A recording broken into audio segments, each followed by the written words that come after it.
Bihar entertainment channel को subscribe करें और घंटी वाले बटन को दबाना ना भूले जाए। इसकी अगले वीडियो आप तक सब्सक्राइब। हाय भैया, हम गायक शंकर बिहारी आप सभी भोजपुरिया समाज के दोनों हाथ जोड़ के प्रणाम करतनी। हमरा पूर्ण आस ना विश्वास बा कि हमारी एल्बम जय माँ तरकुलहा देवी के नाम से जा रहल बा, जोना के राइटर मनोज भैया व अरविंद भैया, जोना के संगीत से सजौले बानी सुमन जी।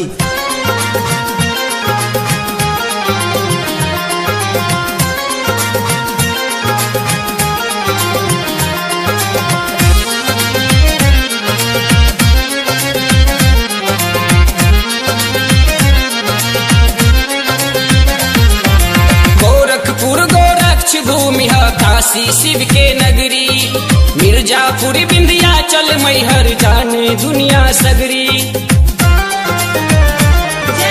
गोरखपुर गोरक्ष भूमि काशी शिव के नगरी, मिर्जापुर विंध्याचल मैहर जाने दुनिया सगरी। मातर दूल्हा के चर्चा सुनाइल बा, ऐसे बकबा चुनरिया लेके आइल बा, ऐसे बकबा चुनरिया लेके आइल बा।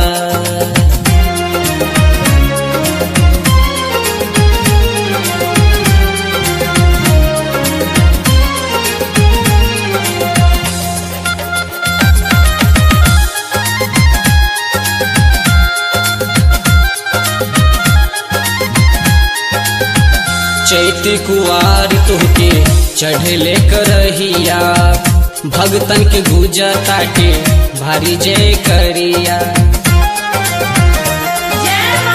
चैत कुआर तुहके चढ़ले करहिया, भगतन के गुजता के भारी जय करिया। धाम कमखिया मंगला माई कलकत्ता में काली, जिला गोपालगंज बसलू माई कहेलू थावे वाली। राउ सेवा में मन मारमाइल बा, ऐसे बकवा चुनरिया लेके आइल बा, ऐसे बकवा चुनरिया लेके आइल बा।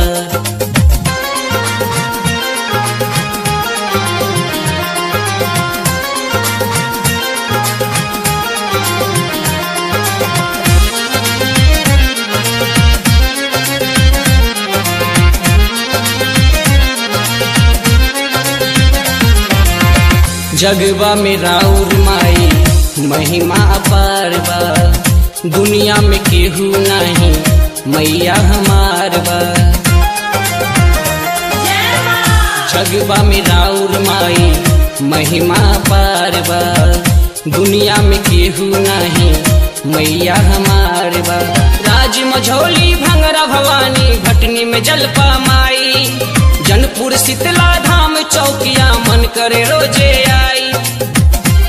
राउर नमोआने को में सुनाइल बा, ऐसे बकबा चुनरिया लेके आइल बा, ऐसे बकबा चुनरिया लेके आइल बा।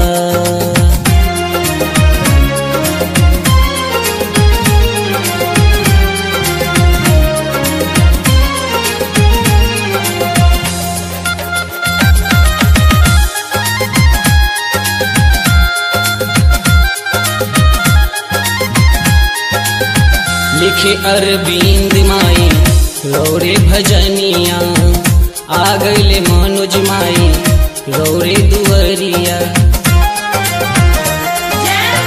लिखे अरविंद माई रौरे भजनिया, आ गईले मनोज माई रौरे दुवरिया।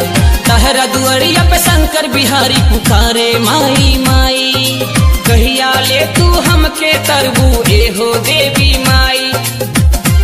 राउर चुनरी का पारे में बनाइल बा, ऐसे बकबा चुनरिया उड़ के आइल बा, ऐसे बकबा चुनरिया उड़ के आइल बा। गोरखपुर गोरक्ष भूमि काशी शिव के नगरी, मिर्जापुर विंध्याचल मैहर जाने दुनिया सगरी। गोरखपुर गोरक्ष भूमि काशी शिव के नगरी, मिर्जापुर विंध्याचल मैहर जाने दुनिया सगरी मातर दूल्हा के चर्चा सुनाइल बा ऐसे बकबा चुनरिया लेके आइल बा ऐसे बकबा चुनरिया लेके आइल बा।